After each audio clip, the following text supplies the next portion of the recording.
যে আইনে শহীদ রাষ্ট্রপতি জিয়াউর রহমান হত্যা মামলার বিচার হয়েছিল, একই আইনে দণ্ডপ্রাপ্ত মোজাফফরের বিচার করা যেতে পারে বলে জানিয়েছেন স্বরাষ্ট্রমন্ত্রী সালাউদ্দিন আহমেদ। বিষয়টি সেনাবাহিনী খতিয়ে দেখছে। কক্সবাজারে চকরিয়া লক্ষারচরের শিকলঘাটায় বন্যা দুর্গতদের মাঝে বর্ডার গার্ড বাংলাদেশ বিজিবির ত্রাণ বিতরণে এসব কথা বলেন তিনি।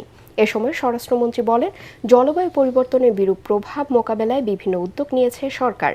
এর আগে চকরিয়ার ফাঁসিয়াখালীতে বন্যায় ক্ষতিগ্রস্তদের মাঝে ত্রাণ বিতরণ এবং ভাঙন কবলিত এলাকা পরিদর্শন করেন সালাউদ্দিন আহমেদ।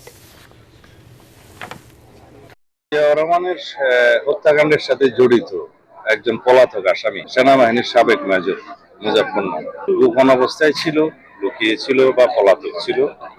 তার হদিশ পাওয়া মাত্র আমাদের শৃঙ্খলা রক্ষাকারী বাহিনী তাকে গ্রেফতার করেছে এবং সেনা হেফাজতে তাকে দেয়া হয়েছে, যাতে যে আইনে তাদের একই সহযোগীদেরকে বিচার করা হয়েছিল সেই আইনে বিচার করা যায়।